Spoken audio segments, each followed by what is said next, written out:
எல்லாருக்கும் வணக்கங்க. இன்றைக்கி நம்ம பார்க்க போகிறது ப்ரான் பிரியாணி எப்படி செய்கிறதுன்னு பார்க்கலாமா? அதுக்கு ஃபஸ்ட்டு ஆயிலில் நம்மளோட பட்டை வகைகள் எல்லாத்தையும் சேர்த்துக்கலாம். சேர்த்து முடித்ததுக்கப்புறம் ஆனியனை நல்லா மெலிசாக கட் பண்ணி வச்சுருக்கேன். ஒரு பெரிய சைஸ் வெங்காயம் 4 வெங்காயம் இருக்கும். அது கூடவே ஒரு 4 பச்சை மிளகா அதையும் போட்டு நல்லா வதக்கணுங்க. நம்மளோட பிரியாணியோட டேஸ்ட்டே அந்த ஆனியன் வதங்கிறதுல தாங்க இருக்குது. ஆனியன் சார் நல்லா வதங்கினதுக்கப்புறமா நம்ம என்ன போட போகிறோன்னா, ஒரே ஒரு டேபிள் ஸ்பூன் வெறும் மிளகாத்தூள். நான் யூஸ் பண்ணுறதும் சக்தி வெறும் மிளகாத்தூள் தான் யூஸ் பண்ணுறேன். அந்த எண்ணெயிலே அந்த மிளகாத்தூள் போடும் போது தான் நமக்கு அந்த கலர் கிடைக்கும். அதனால தான் இந்த டைமில் நம்ம அதை போடுறோம். நெக்ஸ்ட்டு அதே ஆயில்லையே புதினாவும் கொத்தமல்லியும் ஒரு கைப்பிடி அளவு இருக்கும். அதை போட்டு அதையும் நல்லா ஃப்ரை பண்ணுங்க. ஃப்ரை பண்ணதுக்கப்புறமா இஞ்சி பூண்டு பேஸ்ட்டு ஒரு 3 டேபிள் ஸ்பூன் இருக்குங்க. அதையும் போட்டுட்டு அதை நல்லா வதக்கிக்கலாம். அதை வதங்கின உடனே தக்காளியை போட்டுட்டு ஒரு 4 பெரிய சைஸ் தக்காளி தாங்க இருக்கும்.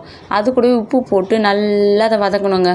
வதக்கி முடித்ததுக்கப்புறமா நம்ம என்ன செய்கிறோன்னா, நான் நெக்ஸ்ட்டு நம்ம ஊற்ற போகிறது என்ன, கேர்டுங்க. அது ஒரு 100 ml இருக்கும். அதை ஊற்றிட்டு நல்லா அதையும் வதக்கிட்டு அதுக்கப்புறமா நான் ப்ரானை 2ஆக டிவைட் பண்ணி வச்சுருக்கேங்க.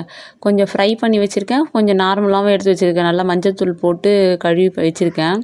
அதை இப்போ போட்டுக்கலாம்.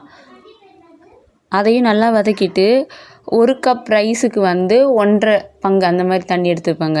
அதில் என்ன பண்ணேன்னா, 1 கப்புக்கு 1 கப் தண்ணி நார்மல் தண்ணி எடுத்துகிட்டு 1/2 கப் தண்ணி என்ன பண்ணுவேன்னா, எங்கள் பெரியம்மா சொன்ன டிப்பு தான் இது.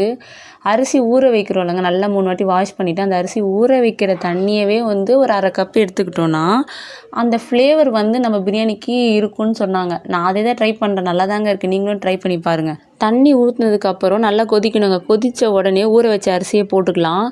போட்டுட்டு அதை நல்லா தண்ணியும் அரிசியும் ஈக்குவல் ஆகணும்.